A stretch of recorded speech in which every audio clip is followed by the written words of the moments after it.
Di nagtagal sinabi ng emperador na ito na ang katapusan ng libingan.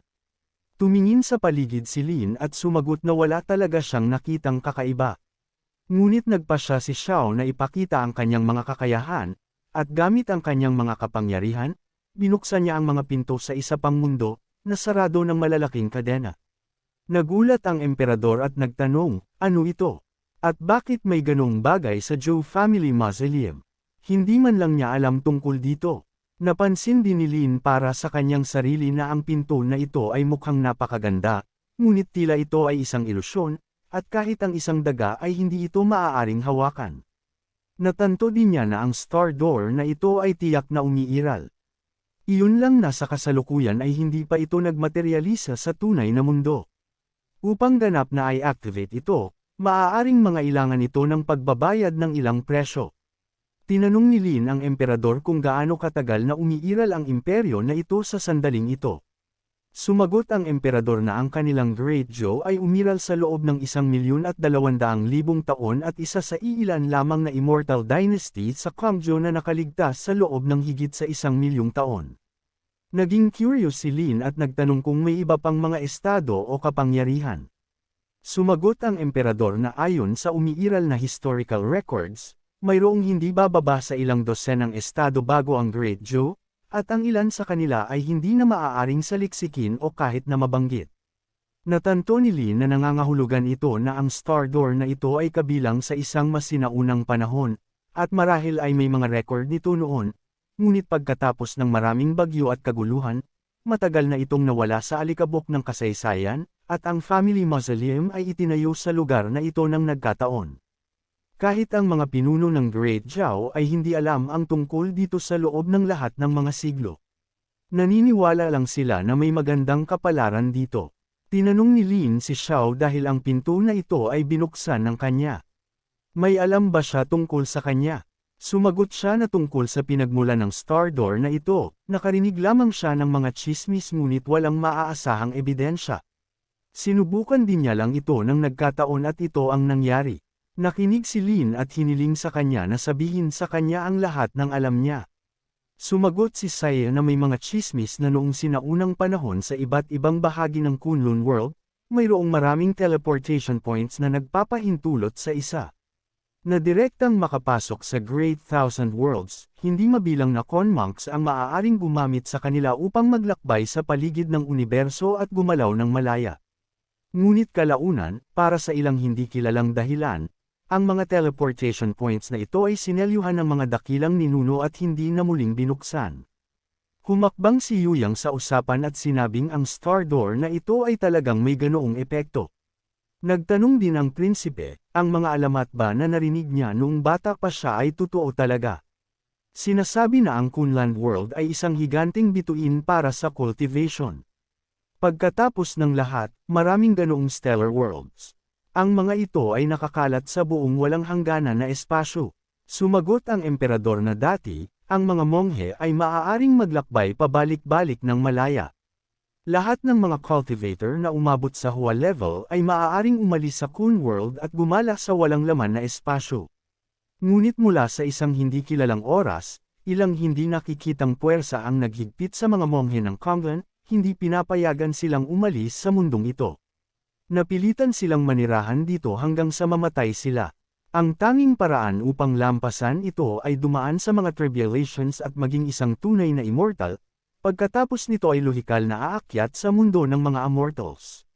Sa pamamagitan lamang ng mundong ito makakakuha ng karapatang maglakbay sa universo. Nasiyahan ang prinsipe at sumigaw na ngayon na ang mga monghe ng Kunlun ay maaaring lampasan ang limitasyon at makapasok sa ibang bahagi ng universo sa pamamagitan ng pinto na ito ay simpleng makalangit na tulong para sa Great Zhou. Sinabi ng prinsipe sa kanyang ama na kung ganito, ang Great Zhou ay magagawang palawakin ang teritoryo nito.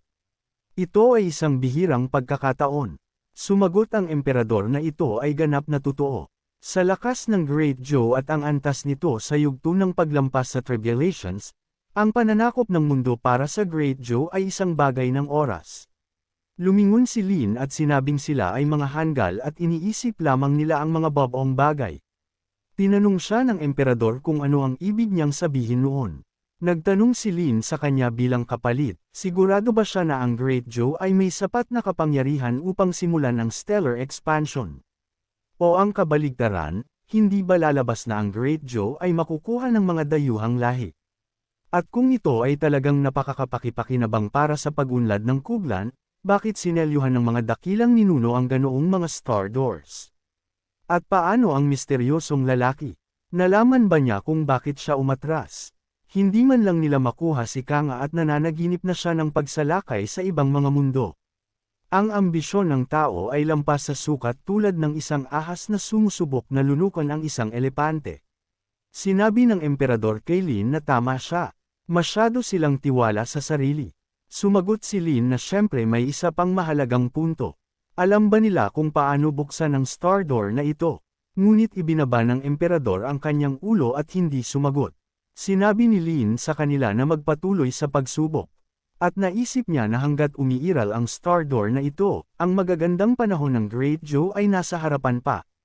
Sumagot ang emperador na naintindihan niya ang lahat at malapit silang magmomonitor sa sitwasyon. Lumingon si Yuang sa guro at sinabing kung ito talaga ang kasalukuyan, kung gayon ang mga madilim na nilalang na ito mula sa Mayan buwan ay nararapat na mamatay. Nang ahas silang ipagkanulo si Kun at maging mga lingkod ng mga dayuhang lahi. Sumagot si Lin na ang pinaka-interesado sa kanya ngayon ay kung ano talaga ang nangyari sa kung sa nakaraan, at ang pagsalakay kay Minyuan ay hindi maaaring ganoon kasimple. Sa paghusga sa bilis ng kanilang pag-unlad, ang Star Door na ito ay malinaw na hindi ang nag-iisa sa silangang rehiyon, at tila ang parallel universe travel ay umiiral talaga.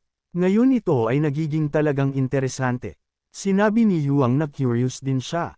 Kung alam nila kung ano ang nangyari sa Kunloon, marahil ang Immortal World ay maaaring magbigay ng liwanag sa mga kaganapang ito. At sa kapangyarihan ng guro, sigurado siya na malapit na niyang lampasan ang mga tribulations at aakyat sa itaas na mundo. Sinabi din niya na umaasa siya na kapag dumating ang sandaling iyon, magagawa niyang sundin ang guro at pumunta sa lugar na pinapangarap ng lahat ng mga monghe. Sinabi niya na ang mundo ng mga immortals ay malupit din. Dito ang tanda ng mahina ay sumusunod sa malakas ay nasa epekto. Ito ay magiging mas malupit kaysa sa mundo ng mas mababang mga nilalang. Naalala ni Seo na nang siya mismo ay dumaan sa mga tribulations at naging isang immortal, hindi niya pinili na umakyat sa immortal realm agad. Sa halip, nanatili siya sa gitnang realm, nagpatuloy sa cultivating at kinuha ang gawain ng pag-aayos ng mga bagay sa Fire Doctrine. At ang pangunahing dahilan ay narinig niya na sa mundo ng mga immortals, mayroong isang mahigpit na hierarchy. At sa kanilang mga araw, ang mga naging immortals ay ang mga sa mundo ng Kolan ay kumontrol sa mga elemento at nag-enjoy sa pagsamba ng hindi mabilang na mga monghe. Ngunit kung aakyat ka sa itaas na mundo, kailangan mong magsimula mula sa pinakamababang antas. At may iilang paraan upang dalhin ang ganoong malaking pagkakaiba. At kung sa mundo ng mga immortals ay may suporta at family ties, hindi lahat ay masama. Palaging may isang nakatatanda na tutulong. Gayunpaman, natagpuan niya ang kanyang sarili sa kabaligtaran na sitwasyon. At sa gitnang rehiyon, gumawa siya ng napakaraming kalaban. Kung tumaas siya ng masyadong mabilis, natatakot siya na siya ay habulin at patayin ng mga nasa itaas. Sinabi niya na ang pagiging immortal at pag-akyat ay hindi kasing dali tulad ng iniisip niya. Hindi lang matinding pagsasanay ang naggarantiya ng tagumpay. Nagtanong si Yuan, ibig bang sabihin ng guro na hindi lang ito isang bagay ng matagumpay na mga pagsisikap? Pagdating sa kanyang bahay, nakita ni Lin na inilunsad na ni Minyuan ang unang alon ng mga atake at marahil ang ibang mga rehiyon sa silangan ay malapit ng harapin ang kanilang pag-atake. Maging ang apat na dakilang rehiyon ay maaaring mahayla sa salungatan na ito, at ngayon ay haharapin niya ang banta na ito kay Kunloon at iligtas sila.